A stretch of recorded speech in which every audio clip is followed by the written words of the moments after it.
पिछली वीडियो में हमने नर्वस सिस्टम को देखा था। वहाँ पे हमने देखा था कि नर्वस सिस्टम जो हमारा है वो दो पार्ट से मिलकर बना हुआ है। कौन कौन सा? एक आपका सेंट्रल नर्वस सिस्टम, एक तो आपका पेरिफेरल नर्वस सिस्टम। ठीक है, हमने वहाँ पे अच्छे से इन सभी चीज़ों को क्लियर किया था। आप डिस्क्रिप्शन में उस वीडियो का लिंक भी मिल जाएगा और आप जाके प्लेलिस्ट में भी चेक कर सकते हैं। ठीक है, अब बात करते हैं आपके आज के टॉपिक की। तो हमने उस वीडियो में सेंट्रल नर्वस सिस्टम के टाइप्स को अच्छे से देख लिया था, उसी तरीके से पेरिफेरल नर्वस सिस्टम के टाइप्स को देख लिया था। अब वहाँ पे हमने समझा था कि सेंट्रल नर्वस सिस्टम आपका दो चीज़ों से कॉन्सिस्ट होकर बना है, एक आपका ब्रेन, दूसरा आपका स्पाइनल कॉर्ड। ब्रेन और स्पाइनल कॉर्ड आपस में कंबाइन होकर ही सेंट्रल नर्वस सिस्टम का फॉर्मेशन करती है, सीधी सीधी सी बात है। तो उसी में हम सबसे पहले ब्रेन को देखेंगे और उसके बाद स्पाइनल कॉर्ड को देखेंगे। तो अब आइए शुरुआत करते हैं। सबसे पहले बात करते हैं ब्रेन की।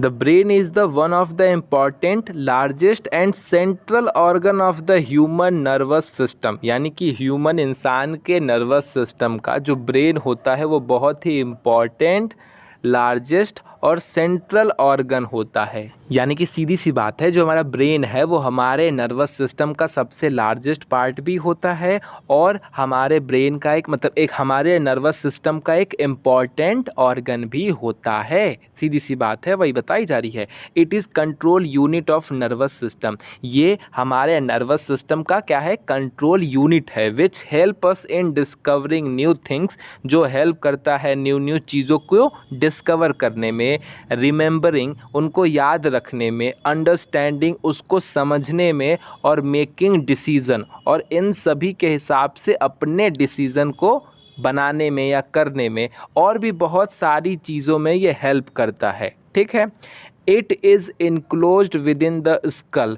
और ये जो हमारा ब्रेन होता है वो कहाँ पे क्लोज रहता है? वो स्कल के अंदर इनक्लोज्ड रहता है, which provide to give protection. और वो जो स्कल है वो हमारे ब्रेन को प्रोटेक्शन भी प्रोवाइड कराता है, प्रोटेक्शन देने का काम भी हमारे ब्रेन को करता है। कौन? स्कल। स्कल जो होता है वो हमारे ब्रेन को प्रोटेक्शन देने का काम करता है। स्कल बोन कहेंगे तो ज़्यादा बेटर रहेगा। आगे सुनिए। The human brain is the central organ of the human nervous system and with the spinal cord makes up the central nervous system. जो ह्यूमन ब्रेन है वो हमारे नर्वस सिस्टम का सेंट्रल ऑर्गन होता है और स्पाइनल कॉर्ड के साथ मिलकर ये सेंट्रल नर्वस सिस्टम का फॉर्मेशन करता है, जो कि मैंने आपको स्टार्टिंग में ही बताया कि जो हमारा सेंट्रल नर्वस सिस्टम है वो ब्रेन और स्पाइनल कॉर्ड के कंबाइन होने से ही बनता है। तो वही बात यहाँ पे बताई गई है कि सेंट्रल नर्वस सिस्टम के अंतर्गत दो चीज़ आती हैं, हमारा ब्रेन आता है, हमारा स्पाइनल कॉर्ड आता है। वही चीज़ लिखा है, within the spinal cord makes up the central nervous system. Spinal cord के साथ ब्रेन मिलकर हमारा सेंट्रल नर्वस सिस्टम का फॉर्मेशन करता है। वही बात बताई गई है अलग तरीके से। चलते हैं आगे की तरफ। हमारा ब्रेन कॉन्सिस्ट होता है तीन चीज़ों से मिलकर बना होता है, या कह सकते हैं हमारा ब्रेन मेनली, हम ब्रेन को तीन पार्ट्स में बांट सकते हैं। कौन कौन सा? एक आपका फोर ब्रेन, मिड ब्रेन और आपका हिंड ब्रेन। अब fore brain, mid brain, hind brain में क्या आता है वो लास्ट में आपको बताऊंगा। ठीक है, इससे आगे चलते हैं। हमने आपको ये बता ही दिया, ये लाइन लगता है यहाँ पे एडिटर ने फिर से डाल दी है, टर्टर ने दो बार डाल दी है कि the brain is contained in and protected by skull bones on the head. तो ये तो सिंपल सी बात है, वही मैंने जो आपको बताया था कि हमारा जो हेड है, जो हमारा ब्रेन है वो स्कल बोन में प्रोटेक्टेड होता है। वही चीज़ को इसने रिपीट कर दिया है, माफ़ कीजिएगा, इस लाइन को हटा लीजिएगा। On average an adult brain weight between 1 kg to 1.5 kg। ठीक है, यानी कि सीधी सी बात कहा गया है कि एक अडल्ट ब्रेन जो होता है, इसमें मेल फीमेल की बात नहीं की जा रही है। एक जो ब्रेन होता है अडल्ट ब्रेन, वो 1 किलो से लेके 1.5 किलो के बीच में होता है। सीधी सी बात यही बताई गई है। बाकी अब मेल फीमेल के बात के हिसाब से बात करेंगे तो मेल का ब्रेन 1400 ग्राम तक होता है और फीमेल का ब्रेन 1100 ग्राम या 1150 ग्राम तक होता है। ये एग्जैक्ट वाली बात हो गई, लेकिन इसीलिए ये एवरेज की बात किया गया है। तो 1 kg से लेके 1.5 kg तक होता है एक एडल्ट इंसान का ब्रेन। इसमें मेल और फीमेल की बात नहीं की गई है। मेल फीमेल के अकॉर्डिंग होता है, मेल का 1400 ग्राम और फीमेल का 1100 ग्राम। बाकी मैंने आपको बताया ही था कि it is mainly composed of neuron the fundamental unit of the brain and nervous system. ये आपका न्यूरॉन से मिलकर बना होता है, क्योंकि ये ब्रेन और नर्वस सिस्टम की ही फंडामेंटल यूनिट है, मूलभूत तत्व है, इकाई है। इसी से मिलकर ही सबकी संरचना हुई है। तो न्यूरॉन सबसे smallest structural and functional unit है आपकी, सीधी सीधी बात। इसी से मिल कर ही आपके नर्वस सिस्टम का फॉर्मेशन हुआ है या आपके ब्रेन का फॉर्मेशन हुआ है, जो भी मन में आए वो कह लीजिए। Your brain also stores memories and controls your movement. जो आपका ब्रेन है वो आपकी मेमोरीज़ को स्टोर करता है, आपके मूवमेंट को कंट्रोल करता है। Your brain is one component of your central nervous system. आपके सेंट्रल नर्वस सिस्टम का एक पार्ट, एक कंपोनेंट आपका ब्रेन भी होता है। The cerebrospinal fluid is a fluid that circulates within the skull and spinal cord, filling up hollow space on the surface of the brain। यानी कि सीधी सी बात है कि जो सेरेब्रोस्पाइनल फ्लूइड होता है वो एक प्रकार का फ्लूइड होता है जो स्कल के अंदर और स्पाइनल कॉर्ड के अंदर सर्कुलेट होता रहता है, अपना इधर से उधर। सर्कुलेट मतलब चलता फिरता रहता है, यही कह लीजिए। फिलिंग अप हॉलो स्पेसेस, और जो वहाँ पे खाली स्पेसेस होते हैं, खोखले स्पेसेस होते हैं, उनको भरने का भी काम करता है। ठीक है, यही सीधी सी बात कही गई है यहाँ पे। यानी कि अगर मोटा मोटा कहा जाए तो आपने क्या समझा? आपने ये समझा कि जो सेरेब्रोस्पाइनल फ्लूइड है वो हमारे स्कल में भी होता है, हमारे स्पाइनल कॉर्ड में भी होता है, और वहाँ पे जो हॉलो स्पेस यानी कि खाली जगह, खोखली जगह होती है, उनको भरने का काम, उनको फिल करने का काम यही सेरेब्रोस्पाइनल फ्लूइड करता है। सीधी सी बात है, मैं समझ में आ गई। इस तरीके से हमने यहाँ पे एक ब्रेन का मोटा मोटा इंट्रोडक्शन देख लिया। अब ब्रेन ये जो 3 पार्ट से मिलकर बना है आपका फोर ब्रेन, मिड ब्रेन और हिंड ब्रेन, अब इसको समझेंगे कि ये क्या है। सबसे पहले बात करते हैं फोर ब्रेन की। तो ये क्या होता है? ये हमारे ब्रेन का सबसे लार्जेस्ट पार्ट होता है। Largest part of the brain क्या होता है? हमारा फोर ब्रेन होता है। इस फोर ब्रेन के अंदर मेनली आप समझिए 3 पार्ट्स आते हैं। कौन कौन? सेरेब्रम, हाइपोथैलेमस और थैलेमस। अच्छा, पहले मोटा मोटा समझिए कि फोर ब्रेन जो यानी कि जो हमारा आगे वाला पार्ट है, एंटीरियर पार्ट है ब्रेन का, उसका फंक्शन क्या होता है, उसका कार्य क्या होता है, फोर ब्रेन कंट्रोल क्या क्या करता है वो समझिए। तो फोर ब्रेन जो आपका है वो आपके रिप्रोडक्टिव फंक्शन को, बॉडी टेम्परेचर को, इमोशंस को, हंगर एंड स्लीप, इन सभी चीज़ों को कंट्रोल करने का काम फोर ब्रेन करता है। यानी कि आपके ब्रेन का अगला पार्ट करता है, एंटीरियर पार्ट करता है। क्या क्या? Reproduction function, body temperature, emotion, hunger and sleep को कंट्रोल करने का काम आपका यही करता है। मैंने आपको बताया कि इसके अंतर्गत मोटे मोटे 3 पार्ट्स होते हैं। कौन कौन? सेरेब्रम, हाइपोथैलेमस और थैलेमस। अगर फोर ब्रेन के अंदर भी कौन सबसे बड़ा होता है? तो the largest among the fore brain parts is the cerebrum. यानी कि सेरेब्रम फोर ब्रेन के अंदर सबसे लार्जेस्ट पार्ट किसका होता है? तो सेरेब्रम का होता है। सबसे ज़्यादा पार्ट किसका होता है? तो सेरेब्रम का होता है। अब एक एक करके हम सेरेब्रम, हाइपोथैलेमस और थैलेमस का वर्क देख लेंगे। तो इस तरीके से हमारा फोर ब्रेन खत्म हो जाएगा। फिर हम मिड ब्रेन की तरफ चलेंगे जो कि स्मॉलेस्ट पार्ट होता है आपके ब्रेन का। ठीक है, स्मॉलेस्ट एंड सेंट्रल पार्ट, छोटा और बीच का पार्ट होता है आपके ब्रेन का। फिर हम उसे देखेंगे। सबसे पहले अपने टॉपिक की तरफ चलते हैं जिसका नाम है सेरेब्रम। आइए अब इसे देखते हैं। तो देखिए, the cerebrum is the largest part of the brain. It consist of the cerebral cortex and other सब कॉर्टिकल स्ट्रक्चर्स। यानी कि जो ये आपका सेरेब्रम होता है वो ब्रेन का लार्जेस्ट पार्ट होता है, सबसे बड़ा पार्ट होता है। और ये कॉन्सिस्ट होता है किससे? सेरेब्रल कॉर्टेक्स और अदर सब कॉर्टिकल स्ट्रक्चर से मिलकर कॉन्सिस्ट होता है, बना हुआ होता है। ठीक है, या इसमें ये चीज़ें शामिल होती हैं, या मोटा मोटा कह सकते हैं कि सेरेब्रल कॉर्टेक्स और अदर जो सब कॉर्टिकल स्ट्रक्चर्स हैं उनसे मिलकर ये बना होता है। ठीक है, और सबसे बड़ा पार्ट भी यही होता है। ये बातें हमें क्लियर समझ में आ गई। अगली बात, the exterior portion of the cerebrum is called the cortex और द सेरेब्रल मेंटल। यानी कि जो आपका सेरेब्रम का एक्सटीरियर पोर्शन होता है वो कॉर्टेक्स कहलाता है, या कह लीजिए कि सेरेब्रल मेंटल कहलाता है। दोनों बातें आप कह सकते हैं।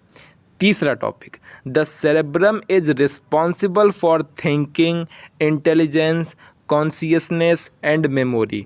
It is also responsible for interpreting touch, hearing and vision. सीधी सी बात कही गई है कि जो हमारा सेरेब्रम होता है वो रिस्पॉन्सिबल होता है, जिम्मेवार होता है। किसके लिए? आपकी थिंकिंग के लिए, आपके इंटेलिजेंस के लिए, कॉन्शियसनेस यानी कि आपकी चेतना के लिए, आपकी मेमोरी के लिए। इन सभी चीज़ों के लिए सेरेब्रम जिम्मेवार होता है।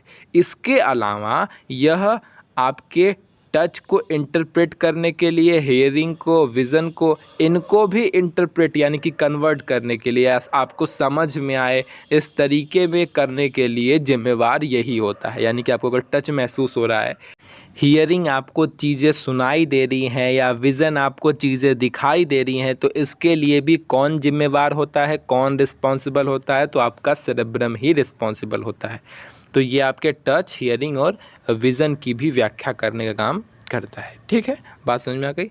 The cerebrum is further divided into 4 section और लोब्स। ठीक है, इस सेरेब्रम को भी आधे डिवाइड किया, मतलब आगे डिवाइड किया गया है 4 सेक्शन में कह लीजिए, या 4 लोब्स में। क्या क्या नाम है आपका? फ्रंटल लोब है, पेरिएंटल लोब है, ऑसिपिटल लोब है, टेम्पोरल लोब है। सबका काम क्या है वो समझिए। सेरेब्रम के ही ये सारे पार्ट हैं। सबसे पहले बात करते हैं फ्रंटल लोब की। इसका काम क्या है वो समझिए। It is associated with part of speech, planning, reasoning, problem solving and movements. इन सारी चीज़ों के लिए कौन जिम्मेवार होता है? तो सेरेब्रम का फ्रंटल लोब जिम्मेवार होता है। चाहे प्लानिंग की बात की जाए, चाहे रीजनिंग यानी कि कुछ तर्क वाले जो क्वेश्चंस होते हैं उनको सॉल्व करने की, यानी कि प्रॉब्लम सॉल्विंग जो चीज़ें हैं, या कोई मूवमेंट है, या पार्ट ऑफ स्पीच है, इन सभी को कंट्रोल करने का काम फ्रंटल लोब करता है। सेकंड है आपका पेरिएंटल, मतलब पेरिटल लोब, माफ़ कीजिएगा, पेरिएंटल नहीं, पेरिटल लोब। ये क्या करता है? Help in movement, the perception of stimuli and orientation. यानी कि सीधी सी बात कही गई है, जो हमारा पेरिएटल लोब है वो हमारी मूवमेंट को कंट्रोल करने में, हमारी उत्तेजनाओं को कंट्रोल करने में हेल्प करता है। यही मोटा मोटा बात बताया जा रहा है। ऑसिपिटल लोब क्या है? वो it is related to visual processing. वो विजुअल प्रोसेसिंग की जो चीज़ें होती हैं, उससे जो संबंधित चीज़ें होती हैं, विजुअल यानी कि देखने से संबंधित जो चीज़ें होती है उनको कंट्रोल करने का काम ऑसिपिटल लोब करता है। ठीक है, इतना छोटे में बताने में इतना टाइम बीत रहा है, जब हम इसे लॉन्ग में पढ़ेंगे तो कितना टाइम बीतेगा भगवान जाने। क्योंकि हम ये ब्रेन नहीं पढ़ रहे हैं, हम क्या पढ़ रहे हैं? नर्वस सिस्टम में एक पार्ट आया है ब्रेन, और वहाँ पे हमें उसे मोटा मोटा देख के आगे बढ़ना है। इस वजह से इस तरीके से हल्का हल्का पढ़ रहे हैं।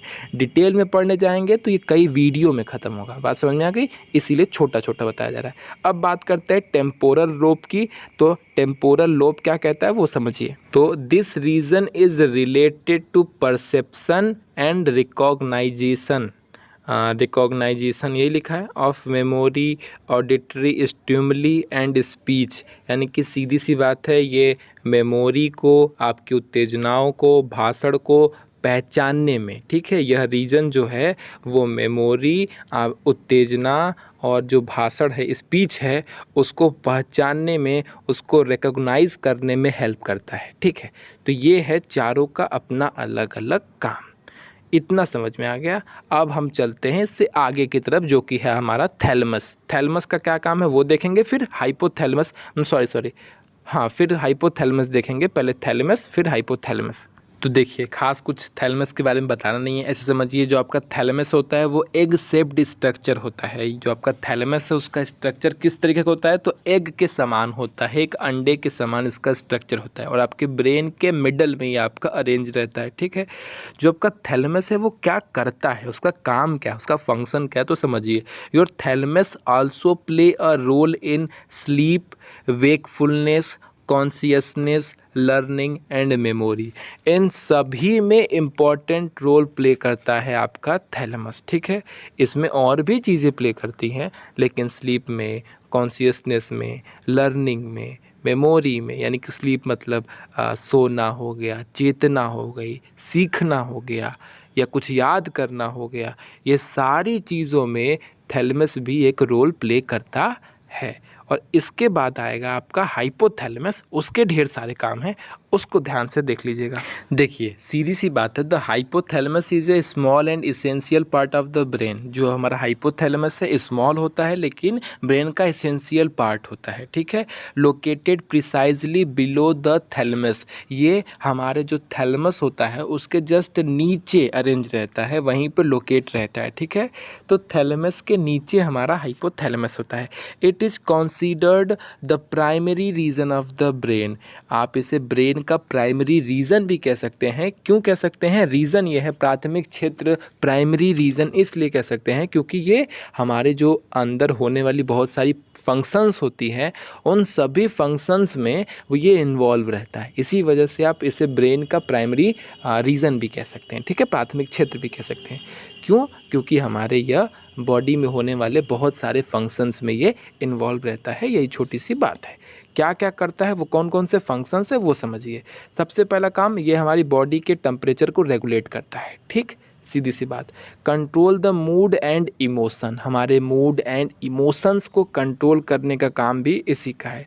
Control the sense of taste and smell, जो टेस्ट का, स्मेल का जो सेंस है इसको कंट्रोल करने का काम भी हाइपोथैलेमस का है। कितना प्यार से सब समझ में आ जा रहा है, कुछ याद ही नहीं करना पड़ेगा। इसके अलावा जो हमारी बॉडी में इसेंशियल हार्मोन्स का फॉर्मेशन होता है, सिंथेसिस होता है, वो भी इसी की बदौलत होता है। आपको अगर याद होगा तो याद होगा जो एंडोक्राइन सिस्टम था, उस एंडोक्राइन सिस्टम का पहला पार्ट ही हाइपोथैलेमस था, ठीक है।